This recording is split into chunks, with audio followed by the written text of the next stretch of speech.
Hey friends, it's Lisa Lisser. Welcome to Dishing on Divorce on WGSN-DB Going Solo Network Radio, Podcasts, and TV. You can find us on YouTube, Apple TV, Spotify, and wherever you stream your podcasts.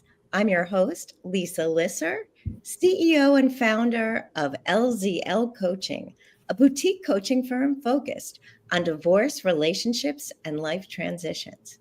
I'm also a divorced mom of 3 now grown kids, a recovering lawyer, a current educator and spiritual counselor, and a divorce coach who is committed to transforming the divorce experience for everyone involved. I see divorce coaching as the bridge between the therapist and the lawyer, the guide on the side who answers the questions that keep you up at night and helps you navigate the inevitable challenges and dark spaces that invade your space and lead you astray. I'm also the person on your team who will help you see the light at the other side of the tunnel and keep reminding you that there is another side. You will get there. My guest today is Tovah Kopan, who is also an expert at living that truth and supporting women as they move to the other side and learn to thrive. Welcome, Tovah, my friend, colleague, and inspiration on my own coaching journey. Hi, Lisa. Thanks for having me. So let me share a bit about Tovah before we really get into the fun stuff with today's podcast.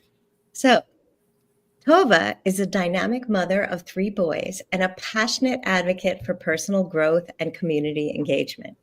With 5 years of experience navigating life after divorce, she hopes to be a support and inspiration for others. And I can share from experience that she truly is. As the host and coach at the Go Boldly initiative, she has dedicated herself to fostering self-realization and guiding others through transformational journeys. Over a decade, she has counseled with legal professionals to elevate their business strategies and help them achieve their goals. She thrives on building strong relationships, telling inspiring stories, and creating a supportive community of like-minded individuals. So Tovah, welcome to our show. Thank you. I'm really excited to be here. Me too. Me too. I mean, especially because you and I met through a local in-person networking group. Mm-hmm. And I was really at the very, very beginning of my coaching journey. It was a life transition for me. And I want to share with the audience that Tovah and I had a huddle, like a business huddle, and we shared coffee and learned a little bit about each other. Now, it could have felt competitive, like I was invading her lane. I mean, we were both coaches, and in some networking groups, you can't have 2 professionals that are doing the same thing. And my last coffee in a different networking group turned out that way. And the person said, you can't be in this networking group because we're both coaches. So I was a little tentative, but that was not Tovah. It was the opposite. And we learned that we shared more in common than we expected. And that led to more coffees and more connections. And a few months later, Tovah invited me to be a guest on her podcast. And that was amazing for a lot of reasons. And her podcast is We Go Boldly. And that's really what this is all about. Networking turned into friendship. And that is the power of moving into life after major life challenges like divorce, like changing jobs, like health challenges, like everything. So the first thing I want to do before we launch is thank you, Tovah, for being open to a new relationship and open to being my friend. So I offer gratitude. I appreciate that. And, you know, I appreciate that feeling sometimes of feeling competitive. And I don't know. Every once in a while, I have to remind myself that there's space for everybody. Unfortunately, that feeling happens like less and less. But I do think it's something that it's okay to have to remind yourself of that. Like, oh, that's right. And I don't know that I felt that with you. I'm just thinking of other experiences where it's like, oh, that's right. There's space for everybody. And years ago, when I just started reading personal development books, and I read, I think, Eat That Frog or something like that. You've not heard this book? No, I have not. So it's a good one, and it's short. And the whole point is, you often have this like long to-do list. I'm boiling it down in a not good way, but you have this long to-do list, and oftentimes we do like the little things on the to-do list because we're avoiding the big thing. And the whole point is to like eat the frog, eat that, do the big thing. And it talks about breaking things down into smaller pieces, all this great stuff. And then years later, I read a similar book, but from a different perspective, but same concept of figuring out the big things and breaking things down into little pieces. And I don't know who said it. Maybe it was on somebody's podcast, but they made the point, I don't think comparing those books, that's just the comparison that I thought of, that 2 people, 10 people can be saying the exact same thing, but the people hearing it need to hear it from a certain messenger, right? And they need to hear it from the certain person. So your focus is on divorce specifically, and beyond that, other transitions. But you and I would not necessarily speak to the same people, right? And the people who need to hear what we're saying, even if we're saying the exact same thing, are not going to hear the message from me like they might hear it from you, or from you like they might hear it from me. And I think that's often why, like, it's important to remember there's always space for another personal development book. There's always space for another podcast, because it's not so much necessarily what we're saying, but who we are that are saying it. Yeah, that's great. So I'm gonna bring that to our title, The Joy of Unlearning with Tovah, because in our heads, we may think, I don't want to try that because there's already so much on that topic, or there's already so many people doing that thing. Why would anyone want to look to me? Why would anyone need what I offer? But what you just shared is, I offer it, but in a different way. And if it's coming through my voice, it sounds different and it looks different. And someone is going to hear it differently, and a different person is going to hear it. Yeah. So let me unlearn this obstacle, right? I think also, like, I've learned not to judge myself if I do feel like that first, like, competitive, right? So I might see somebody who has a podcast and comes out with a book. And, I think the comparison instinct is so strong. And I might immediately feel like, wow, like that's, feel competitive and be like, how did they do that? And I haven't done that yet. Or why are they having that success and I haven't? And in the past, I think I would have felt guilty and maybe like a bad person, because that was my first instinct, rather than saying, but my second instinct was to immediately celebrate them and to say, hey, congratulations. This is so exciting. Like, I'm so excited for you. And remembering that often that first instinct is something that we have had in us and learned, like talking about unlearning, have learned for decades. And it's the stuff that people told us we had to do. It's this concept, right? Having one woman on a board, and we have our token woman, and seeing how that was. And that's still in our heads, right? Like, that's still, even if that's not what we truly believe, and there's space for women everywhere, that still is like there. And it's okay that, like, that's the very first instinct, because I kept it inside. I'm not acting on it. If I'm concerned about it, I could journal on it. I could meditate on it. But, like, my action is, and in my genuine feeling, the one that comes right behind it is really excitement for them. And I think often, though, we can feel that, whatever that first response is, and think, well, that's who I really am. And it's like, no, that's who you've been taught for decades by whomever. And you're unlearning that. And you didn't act on that. You didn't shut down that person. You didn't stop being friends and distance yourself because you couldn't handle the competition. You acted differently. So I think that we're so hard on ourselves sometimes. Oh, yeah, we're definitely hard on ourselves. Yeah. For so many reasons. And like, what is the definition of success or failure is something that we've learned. Right. So we need to unlearn, or we have the opportunity to unlearn it. You know, just even vocabulary. I am unlearning vocabulary. Well, and I think, you know, my co-host and my partner, Riley, isn't here today. She's recovering from surgery. And it's funny because I'm used to like her being next to me and doing these things with her. But one thing that she has, you know, we have each brought different things to each other. And she has taught me a lot about boundaries, right? And me thinking, I don't even know that I knew what a boundary was. And I didn't know also that I could still be warm and welcoming. And I love to do acts of service for people. I love to give.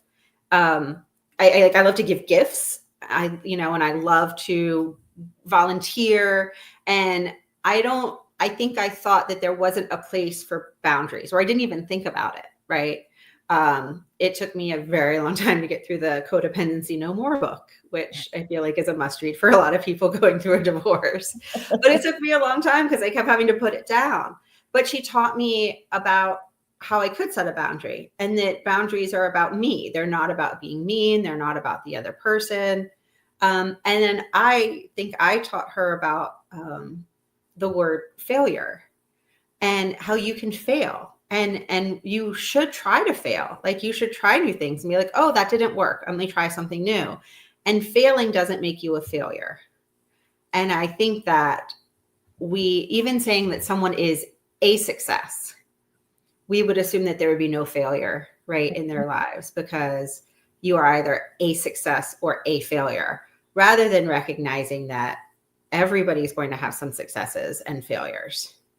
And everybody's going to fail. And that doesn't necessarily mean that they are a failure, or whatever definition you use of being a success. Right. That somebody is going to have both. And often when you read memoirs and you read about in history, it's the people that we look back and consider to be the biggest successes that have had tons of failures in their lives. Failures, right? Like, I never, or I always remember the Wayne Gretzky quote, right? I miss all the shots I don't take. Right.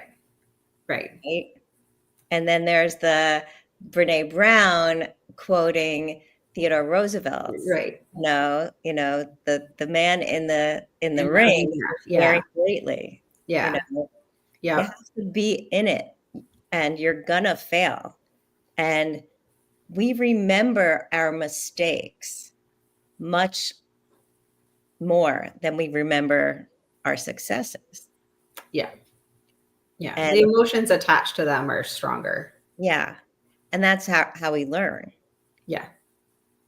And so the Eagles, we are big Philadelphia Eagles fans in our house, and the quarterback has a quote, and I don't know when he said it, but it is win or learn.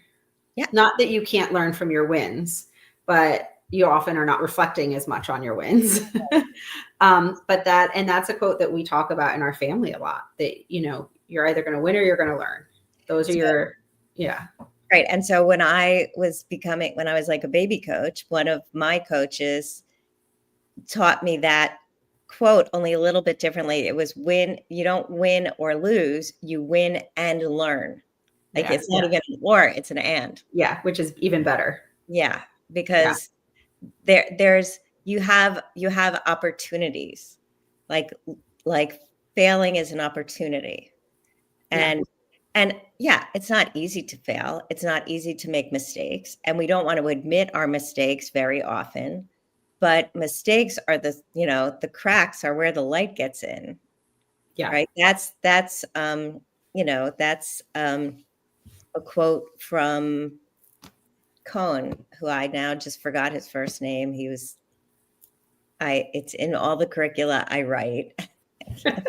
It'll come back. It'll come back. It'll come back. But, it's that's where the beauty is. Yeah. You need the cracks, because that's also what makes everything unique. Yeah. In Japanese art, there is this process called kintsugi, and they take the broken pieces of porcelain and they glue them back together with gold. So they make the bowls more beautiful after they've been broken by recreating them with gold. And that is even better. Like when we're talking about divorce, right? Broken families. Well, we're not broken. We're just different, right? Yeah, I mean, that was a conversation that I had when I left my marriage. My oldest child was 7 years old. And he already had a very sort of, he is a perfectionist. That is his goal. And he is rigid. And, there's a lot of like, this is how things are supposed to be. And so we had to have some conversations, a lot of conversations. And he didn't have any friends whose parents were divorced. It was interesting because my middle son did have friends whose parents were divorced. And so, he saw kids being picked up from daycare and dropped off. Somebody gets picked up by their mom, then somebody gets picked up by their dad. Or in one case, somebody got picked up by their mom, and then they got picked out by their other mom. Like he had seen it in action, and my older son hadn't. And so he really felt like, well, this is a failure and now we're broken. And we talked a lot about how the only way that we could be a healthy family or even a whole family was to have this separation. Like, this is the only way that was going to work. And it just looks different. And don't worry, eventually a bunch of your friends are going to have parents who are divorced. Yeah. Well, the thing is that it's true, but it's a hard truth, right? Yeah. When I got divorced, when I made that decision, I felt like I was breaking my family. Yeah. Right? I felt so much guilt, and I felt so much pain, and I felt like, what was I doing to my children? Yeah. And yet I knew that I had to go. I knew that it couldn't continue as it was. So there was a quote that my mom shared with me, I guess when I was in the process of leaving or navigating that experience before I had left. And it was, I believe the woman, her name is Melissa, and I don't know her last name, but she wrote all the Whole30 cookbooks and all of those things. That's, and now she's kind of an activist, and I don't know I know what her Instagram handle is. But she said, in reference to her divorce, the only thing harder than leaving was staying. Yeah. And I know that that's what other people have said, but I just kept hearing that because it was like, this is too hard. Yeah. Like, this is too much. It is too hard, but it would have been harder to stay. Yeah. Yeah. The author that I was looking for was Leonard Cohen. So I apologize. Apologize, Lenny. The song was Anthem. And the thing is, it can be too hard to stay. Yeah. And you're doing damage that you don't realize when you stay. Yeah.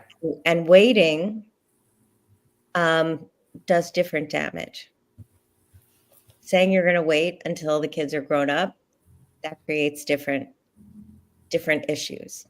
I won't say, but people make choices. So, and whatever choice you make is the choice for your family. So there is no assignment of blame. This is a no judgment space.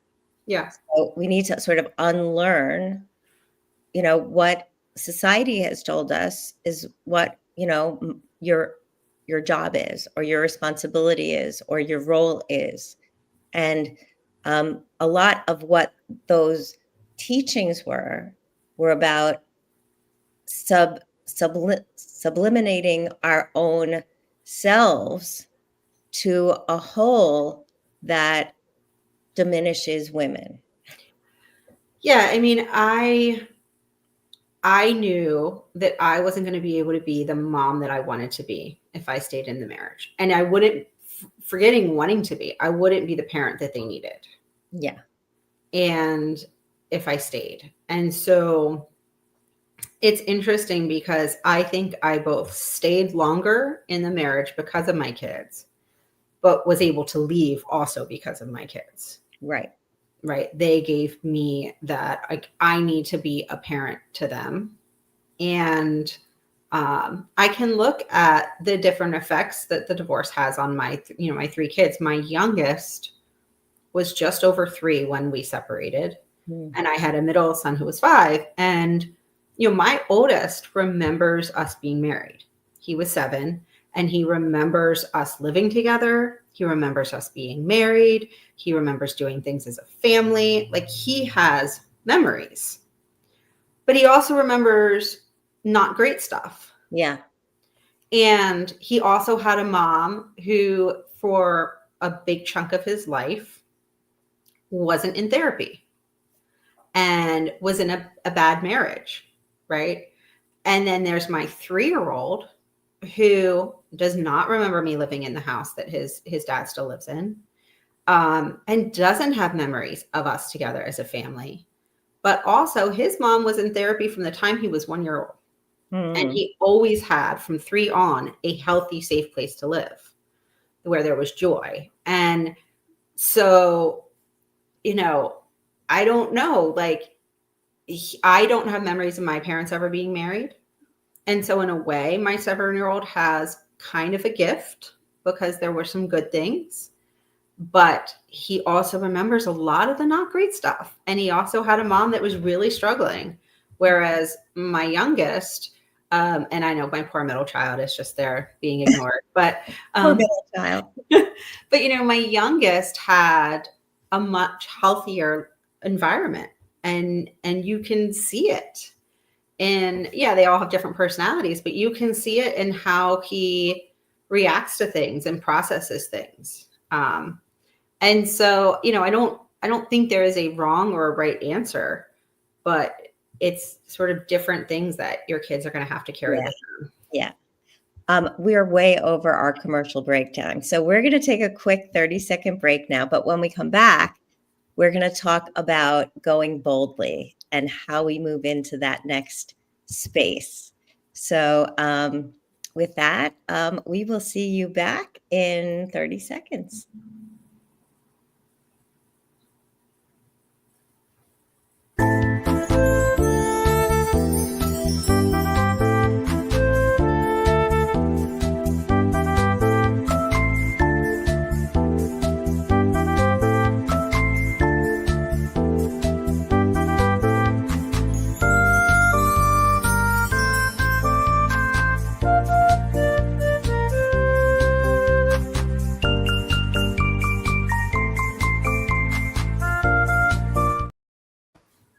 And we're back with Tovah Kopan of the Go Boldly initiative. So, Tovah, tell us about this initiative and how you started it, why you started it, and how people can get connected.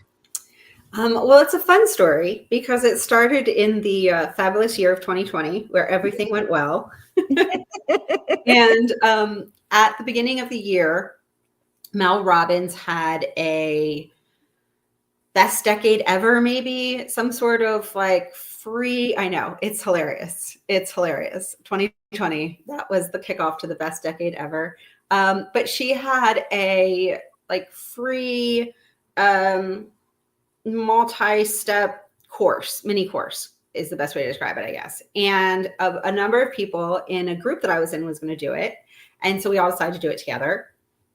And I ended up partnering up with a woman named Riley Karsh. And we decided that we would be each other's like support and accountability partner. And I did not know Riley. We had been in some New Jersey lawyer moms groups together, both for activism and advocacy. And then we had planned to go see Alanis Morissette, which of course did not happen in 2020, with a bunch of people from New Jersey. And so when we were doing this accountability course, when you're never going to see somebody again, you never met them in real life. So you just share all your innermost secrets, right? Because you're like, I'm never going to see you. We don't know each other. And so I shared things about my marriage that had ended, and my life, and how I wanted to have a podcast, and what my big goals were, and all of these different things. And she shared with me a bunch of things. And then the pandemic happened. And around mid-April, maybe, I was out for a walk with my mask on, of course. And I get a text from her that was like, do you want to start a podcast together? And I said, yes. And then we backed it up and figured out what the podcast would be about. And initially, our thoughts were, let's have a podcast on how the pandemic is affecting women, because it's affecting women so disproportionately. I was at home with 3 kids trying to, I had a new job, and it was like an aggressive sales job. I was like, I'll take this on. This is great. And, 2020, best year. And I had, I wasn't sleeping because I was working all night. Like, I was staying up to work until 2 or 3 in the morning, and then getting up with my kids and trying to pretend to teach them school. And that second half of the school year, they weren't ready, obviously, for anything. And so the at-home learning was, come the fall of 2020, they were ready. But the spring of 2020, what the teachers did was amazing, but it was also not everything that they needed. So it was a mess. And so we decided we wanted to talk about this. We wanted to have a podcast where we talked about how women were affected by the pandemic, and really dig into the research and how, and the more we started talking about it, the more we realized that the reason women were most affected, in a way, was because of the way we move about society, and how we see ourselves, and how society sees us, and that maybe this conversation needed to be a lot deeper. And maybe we needed to be talking about how we move in the world and how we see ourselves. And so we are both psychology majors in law school, or in college, and then we both went to law school. So we love research and we love learning. And so we started doing some research. In your free time, right? In your free time. Yes, in our free time. We decided to launch during COVID. Yeah. During COVID. Mm-hmm, mm-hmm. And so we decided to launch a podcast and dig deep. And like the first episode, beyond the episode that was just like, hi, this is who we are, was about listening to your inner voice.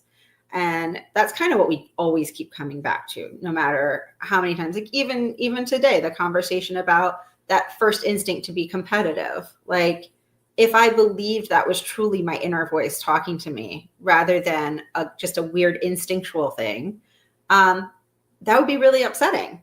But I've learned what my inner voice sounds like, and I've learned to listen to it. And then as we were talking about the podcast, I had said, I would really like this to be part of a larger coaching, grow a community. And I don't want to just do a podcast. I want to do speaking. And Riley loves to write, and I love to write. And we'd love, we want to write courses and books. And so fortunately, we were on the same page.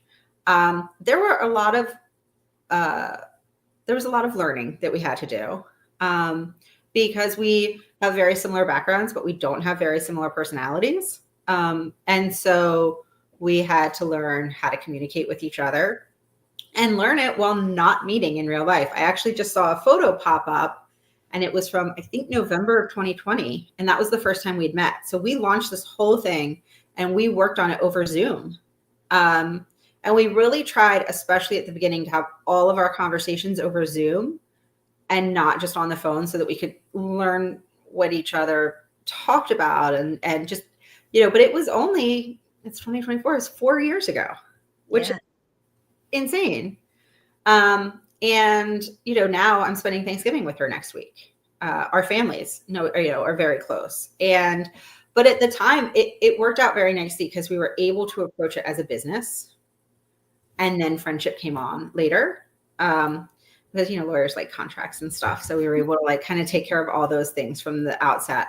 But we really wanted to have both a podcast and just a whole community that is driven by helping women hear their own voice and figure out what they want to do. And also figure out, we often talk like it is never going to be a place where you're going to have a best year ever, or going out and being like, I'm going to go and be the best version of myself. I mean, hey, if that happens, that's great. But like, this idea that we should constantly be thriving. And I mean, sometimes we talk about that a lot. Like, what is there an in-between surviving and thriving? Because, I don't want day to day to be a survival of the fittest. But also like thriving seems really aspirational some days. Like I'm tired and I have lots of jobs and lots of kids. And, so we wanted to be able to have these conversations.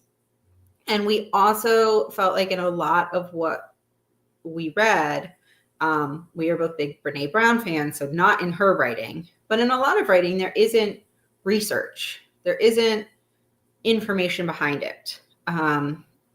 In a lot of these things that we talk about now, there's a lot of science behind it. There's science behind the benefit of gratitude. There's science behind working and trying new things, right? It makes you more elastic almost, so that you can be able to handle failure when it happens. And learning to be flexible. I was just talking to my son about this last night. Sort of, we have all gotten into Connections in my house, the New York Times game. And we were talking about how much we love the fact that it makes our brain work differently. Like something could be like these 4 things are all the same, but maybe something else is like these 4 things have a prefix word that connects them. And, there's science behind that's really good for you. And so, yeah, we just kept going, and we try things and we figure out if we like them, and we do seasons within our podcast so that there's a little bit of a focus. So right now, this season is a hard one, but it's on unbecoming, and that process of whether it's unlearning or letting go of those things that we've been carrying with us, maybe the things that are telling us, we should have been more successful, or we should have been able to make our marriage work. I think a lot of people carry a lot of guilt that is just not fair that we put on ourselves. And, there's always this comparison of, well, people used to not get married, you cannot get divorced.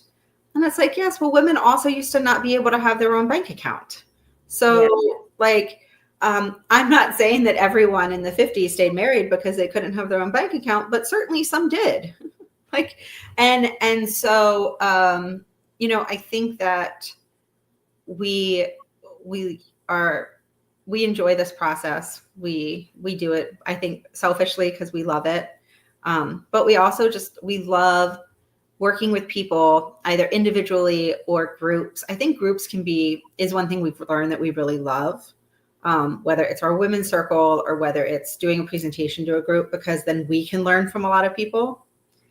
And then once again, it goes back to the thing we talked about at the very beginning.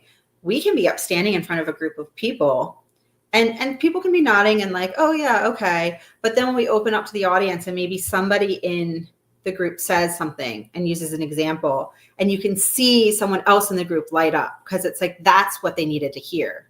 That person needed to be the messenger for them. And so, that's one of the reasons we really love to present to groups. Yeah. I love that. I mean, that's a journey, and that's not the journey that you expected when you got married, right? We had one journey in mind, and that's not the journey that life happened to take. And so you created your own journey that you didn't expect because you liked Mel Robbins, right? And you just happened to like tune in to the Mel Robbins podcast, which you didn't necessarily have to tune into that. You could have been listening to Brene Brown, Right.